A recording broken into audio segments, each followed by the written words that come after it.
It's news review time, and like my director just said, Mijo, let's go. Let's make tracks. We're joined by Dr. Kwame Asah-Asante. He is a political scientist and the head of the Center for European Studies. He joins us this morning. Doc, a very good morning to you, sir. Good morning, Ben. Always good to have you. Before we get into anything, let me just announce that this segment is brought to you kind courtesy of Endpoint Homeopathic Clinic. Now, they've been gracious enough to offer all of us free prostate screening if you're a man, and free female fertility screening, of course, if you're a woman. And you can locate them across different parts of the country. Let's start from right here in Accra. They are at Spintex opposite the Shell signboard. Then in Kumasi, Kronum Abwehia behind the Angel Educational Complex. You can find them in Takrade Anaji Estate, Tema Community 22. There's Techiman Hanswa and Isiama Enzima. If you'd like to call them, just dial these numbers: 0244 867 068 or 0274 234 321. Endpoint Homeopathic Clinic, the end to chronic disease, but only the start of my engagement with Dr. Kwame Asah-Asante. Doc, how is this Wednesday shaping up for you? And like I always do, there have been a number of prominent issues that have happened over the last week. Thankfully, you've been on board to discuss some of them with me, but is there anything topical? Maybe Boku and the immigration officer saga there, or the MPP and what it's saying about its presidential and parliamentary primaries. It is saying basically that in November, the presidential one will be held, so we know who is going to be the arrowhead of that party going into election 2024. Again, they state maybe to avoid some of the scenes we saw when President Kufuor was leaving and the likes of Aliu Mahama and others wanted to contest the slot, about 14 to 17 contenders. They say if there are more than 5, they'll have a special conference. Any of these issues you'd like to reflect on briefly before we get into the papers? Yeah, Ben, thank you. But I'll deviate from the two and talk about something which is so dear to my heart. What am I talking about? About ECG and the program that they are embarking upon. All right. Good program. I commend them. But I am so surprised that we as a nation, all right, we get up, describe ECG in all manner of negative terms, only to turn around to dupe them, destroy the company, and all there is to it. I think it's unfair. It's unfortunate. We must bow our heads in shame. I'm talking about those who are involved in this. All right. ECG, we complain that they are incompetent. They are sitting down for resources to get through their fingers. They seem to have no clue about what is happening in the organization. Now that they go around, you see institutions, you see individuals, you see groups who have, through nefarious activities, milk ECG dry. I think we cannot build a solid society when you have this behavior. Particularly, you are talking about government organizations where they have refused to pay. But my question is, do we have budget for those things? Yes, we do. And what happened to the budget? Who kept the money until the 11th hour when ECG knocked at their door that they cough up the money? That's unfair. And that is something else. You talk about illegal connection at the police station, people who are supposed to protect the laws of this country. Of course, not all the police stations in Ghana, but even one is bad enough for us to talk about. That illegal connection at the police station, that you have hotels who are making money for themselves at the expense of ECG. All right. And you have individuals, a whole community, that they go there and said everybody in the community has illegal connection. We must bow our heads in shame as a state, those who are involved in this thing. It is not fair and it's not proper. We cannot build any society with this attitude, and we turn around to come and blame government for its incompetence and the rest of them. I think this is disgusting and it shouldn't be part of any civilized society. And that is an interesting point, because the Ghana Water Company Limited is also embarking on its own mobilization drive when it comes to revenue. And interestingly, you would find that a lot of state-run agencies, ministries, metropolitan, district groupings owe the electricity company of Ghana, and it is at the very bottom of the chain. It must be able to recoup this money in order to service that chain. For example, the payment of independent power producers. But on the political front, though you don't want to get into the MPP saga, what do you make of what is happening in the United States with President Trump, the first ever to be slapped with criminal charges? In fact, he was under arrest, ahead of his appearance in that New York City court. Republican supporters have thronged, some of them to support him. Interesting scenes there, but just quickly on that, it's on the international front. What do you make of that? He's called it a witch hunt, but of course we know that this is just the tip of the iceberg. This is the least of his worries because there are major issues that are going to be brought up against him in court. What do you make of it? Yes, Ben, I will come into the MPP thing. I know it will feature. If it doesn't, I will even talk about it. But let me go to the US. All right, it tells you where democracy is working. That is not to say that Americans don't have their own problems. They do have, all right. But we are seeing democracy. Every democracy is anchored on rule of law. Rule of law have two components: equality before the law and due process. And that equality before the law means that everybody is subject to the laws of the land. You will not have any special treatment, provided you are a human being and you live within the framework of the law. The law, once you cross it, right, you are pulled before the court and answer questions for yourself. So for me, it is a good testament that democracy is the game that all of us must endeavor to play. And when we are playing, we must be mindful of the rules, that when you get the rules wrong, I'm afraid, if you have institutions within the state, they will haul you before the institutions for you to account for the stewardship of your office or your actions. What is happening in the US gladdens my heart, and it gives me hope that Ghana will take, our lessons seriously from this and then better our society so that we allow this democracy to nurture and develop to become the best for ourselves.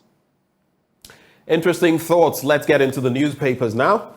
Starting with the Daily Graphic, NPP not worst borrower. And guess who's been speaking? Stephen Ayesu-Ntim. Before this, a perennial contender. Finally, he's chairman of the party. And in that presser, in that engagement, he was talking about the credentials of the NPP versus those of the NDC and taking on former President Mahama. But what is fact? What is fiction? Or is it faction? We'll get into that. Opening trial to start a fresh High Court judge rules, and some have found this rather surprising, but that is the tenor. That is how it's going to go. GTA launches 50th anniversary and swoop on broken down vehicles.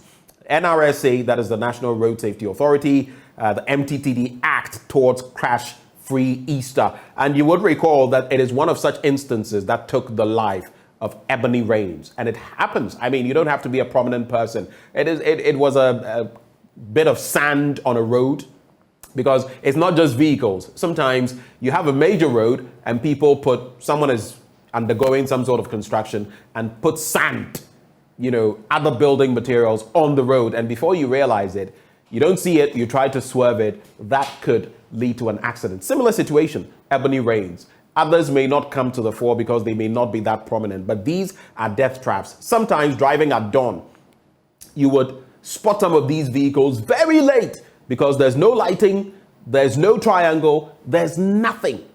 Some of them, even those who try anything, may leave some tree branches or leaves, which you may not see in the dark. It's terrible. But anyway, let's get into that story.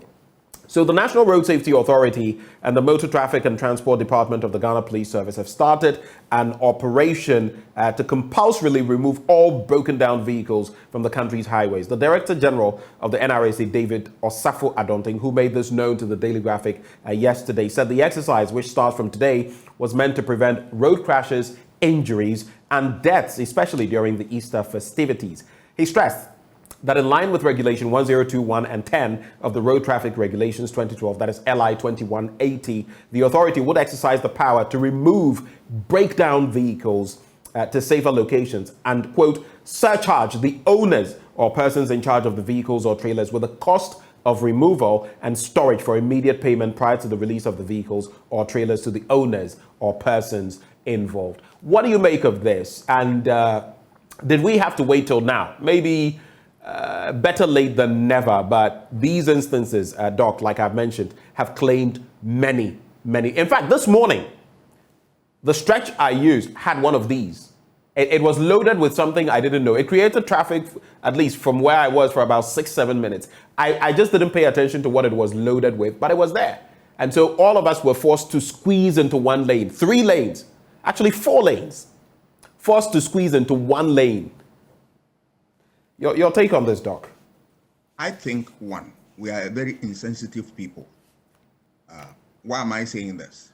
We will wait till this thing claim a lot of lives and continue to claim, and we will not do anything about this.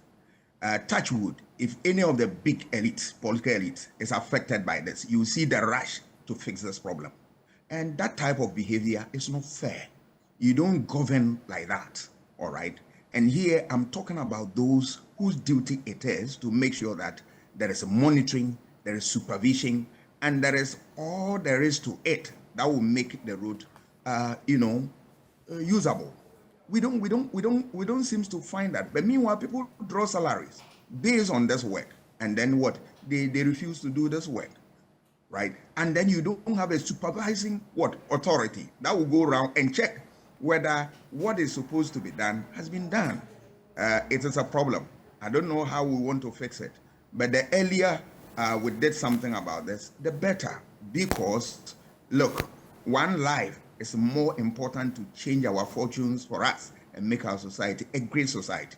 Countries that have developed all over the world, it's one person or a group of people and all that. We can't afford to continue to lose our people on a daily basis for simple things that we need to do and make our people more proud. It is unfortunate. It is very, very unfortunate. And we believe that those who are responsible must listen with rapt attention and take action. Well, let's get into other stories now. Let's go to page 16 of the newspaper. And so, Opuni trial to start afresh, High Court judge rules. And after 5 years of proceedings at the court with their numerous applications and counter-applications to determine whether or not a former chief executive officer of the Ghana Cocoa Board, Dr. Stephen Kwame Opuni, and a businessman, Seydou Agongo, are guilty of willfully causing financial loss to the state, now the trial will restart from scratch. In a ruling yesterday, the new judge assigned to preside over the case, Justice Kwesi Anochijima, said it would be unfair for him to adopt proceedings that were, quote, saddled with numerous allegations in the case which was originally before retired Justice Clemens Jackson Honyenuga. The ruling follows a motion last Thursday by the prosecution led by a chief state attorney, Evelyn Kilson, urging the court to adopt the previous proceedings to enable the trial to continue. The motion was premised on retired Justice Honyenuga asking the High Court registrar to forward the case docket to the Chief Justice to assign a new judge because he was due for retirement.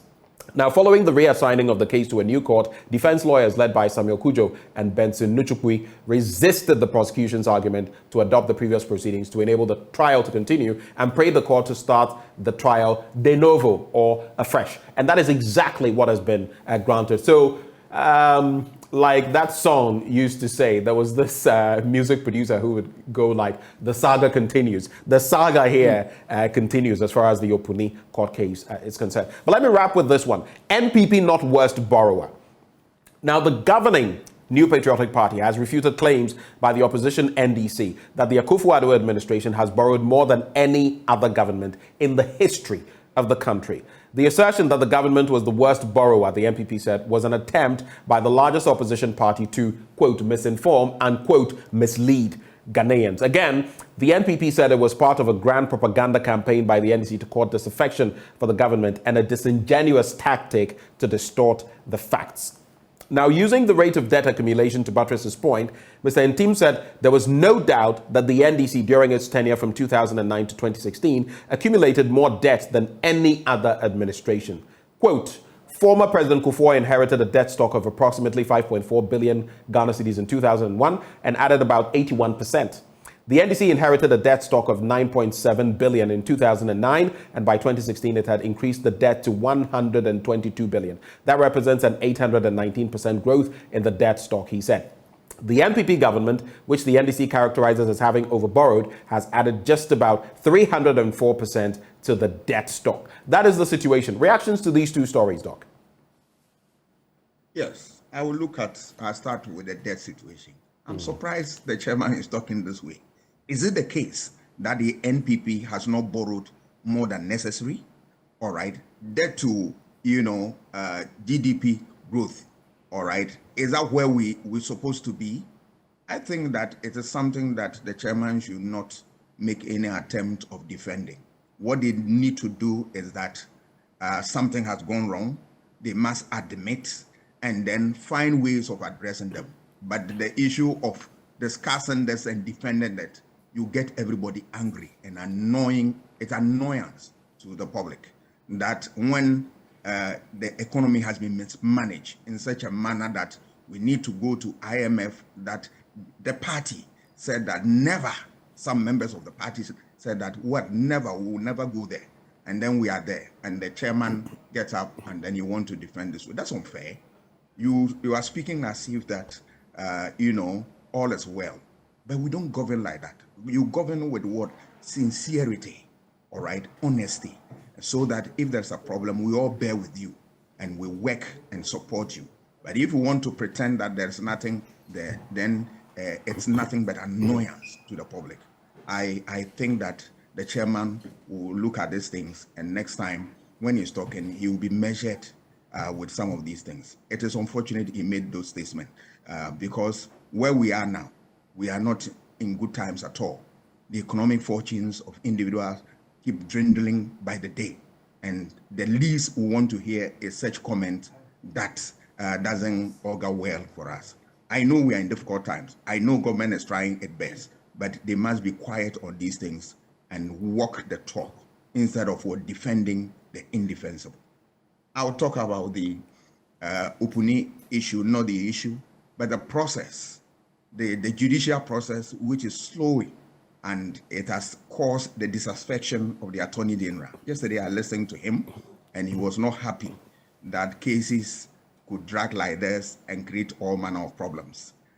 It tells you about one problem that this country has been saddled with over the years. The problem of the slow pace of our judicial system. There were times that they made all manner of provisions that this case will travel this, that, and that. I don't know what has happened to that formula, that format. Maybe going forward, the judiciary will look at how they can manage these things so that cases will be dispensed in no time, that we see the true justice of the judicial system. I know it can be fixed, and that when the stakeholders get together, this problem will be a thing of the past. Would you like to talk about the Opuni trial issue? No, the trial, I'm not seeing me that are associated with it. So all this time, you remember that I've always checking out, and I don't know the facts. But I'm talking about the concern that the Attorney General expressed yesterday, which is a general issue, not specific to Dr. Opuni's issue. And that is what I have touched on. All right. Let's get into some other areas for sure right before we take leave. Kenya prosecutor stops case against members of parliament, and Kenya's top prosecutor yesterday dropped charges against 4 lawmakers over anti-government protests a day after opposition leader Raila Odinga suspended the demonstrations, their lawyer said. It's interesting what is happening in Kenya. Odinga said last Sunday he was ready for talks with President William Ruto as long as authorities halted arrests connected to the protests and addressed his concerns about the rising cost of living and reforms to the electoral system. In Kenya, we also know of that latest satellite launch that they're embarking on to aid agriculture, mapping, among others. Kenya making some important strides. So we keep talking about Rwanda, Kenya. Recently, my colleague Evans Mensah bringing the picture about Rwanda and how President Paul Kagame was taking on. Can we do that here outside of... I think even when we have these presidential discourses or aspirants discourses in terms of the presidential debate, look at how... I love the Americans when they do it. It is fierce. It is, let's battle, let's slug it out with the ideas. The UK as well, to a certain extent. I wish we could see that here so that we'll be able to tell how intellectual, how in tune with the real facts, whether it's the economy, whether it's galamsey, whether it's agric, whether it's whatever some of these people who aspire to leadership are. And I feel it will also expose how shallow some of them are. And so we can take them not so seriously when it comes to those. South Africa opposition protests Uganda's anti-LGBTQ bill, and Ugandan forces take over East Congo town as M23 rebels leave. Let's get into other papers very quickly. The Ghanaian Times. Trade unions, others kick against new tax laws. And I've seen practically all of them, from GUTA to the Chamber of Commerce. I've heard from the AGI, the Association of Ghana Industries. We've spoken to myriad people, Joseph Paddy of GUTA, Dr. Obeng of GUTA, Mark Bedu-Abuaje of the Chamber of Commerce, among others. All of them are saying this is more like Riemi Prekon, Siemi Prekon, Wekumeria, and Yekume Prekon.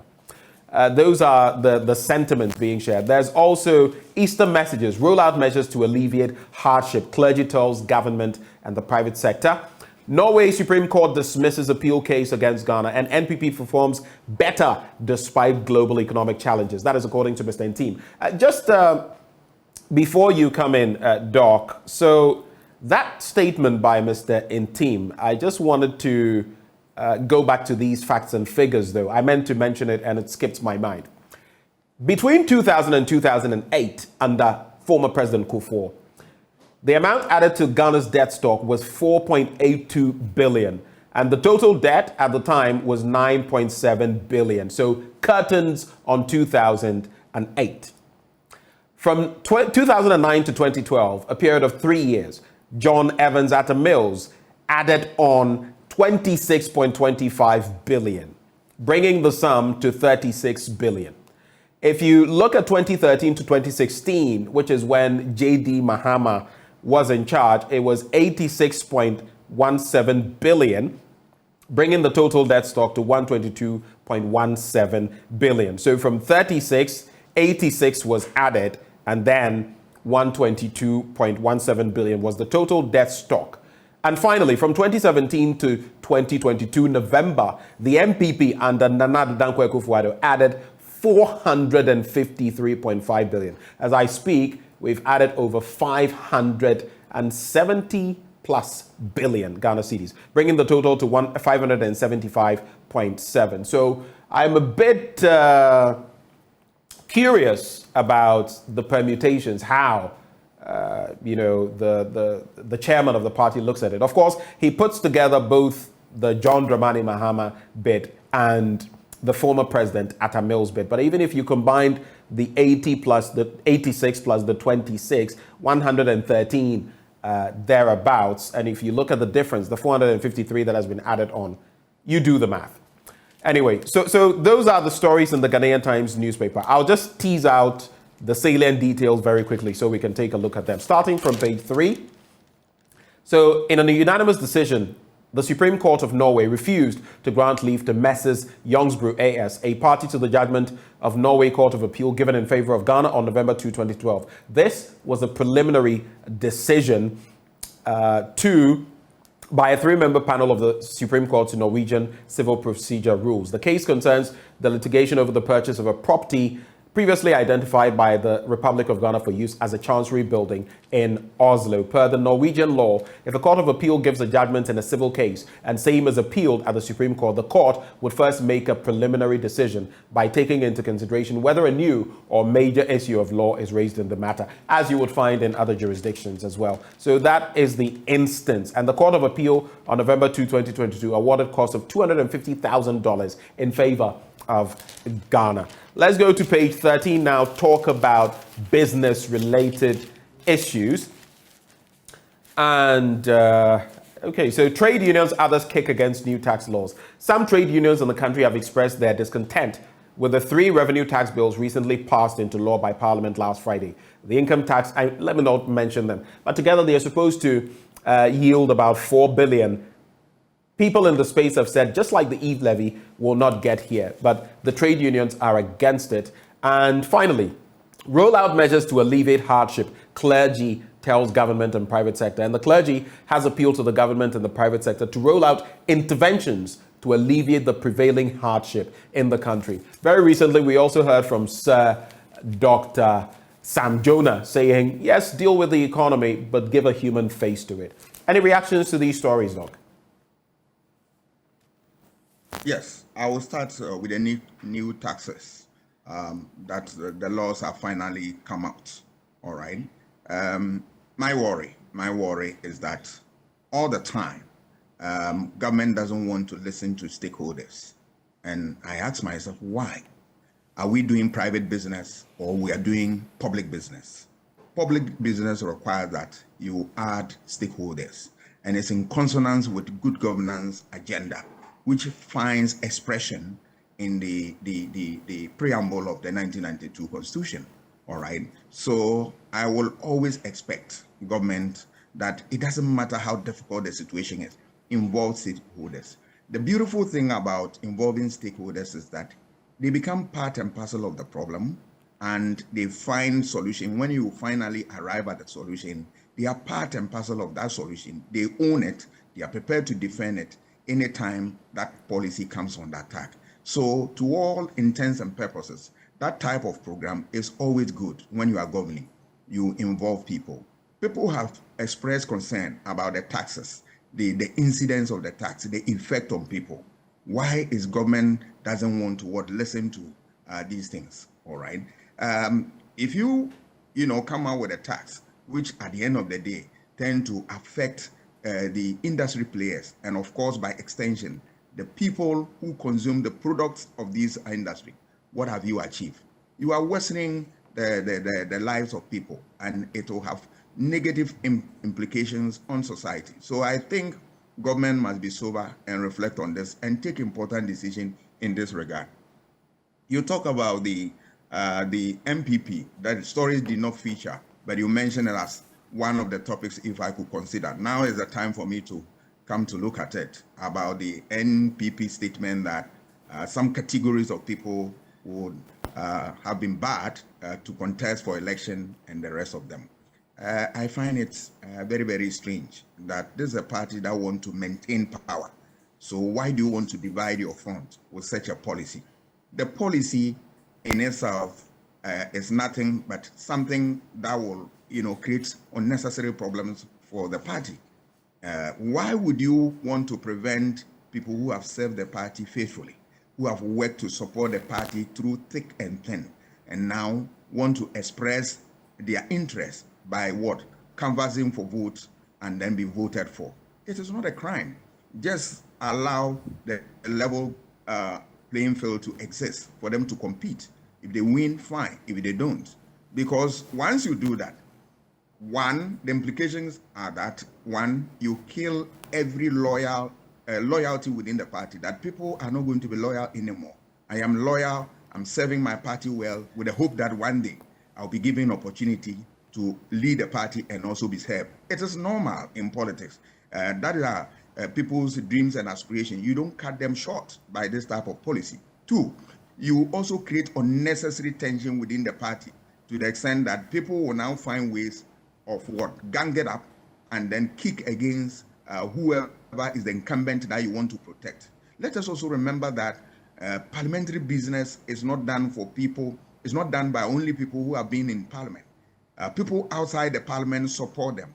And that, let us remember that nobody was born in parliament and that he is the only one with the knowledge of everything in parliament and he knows it all. No, we go there as individuals through the socialization processes in parliament. We get in tune with the dictates of parliament and perform better for our party, our nation, and for the world.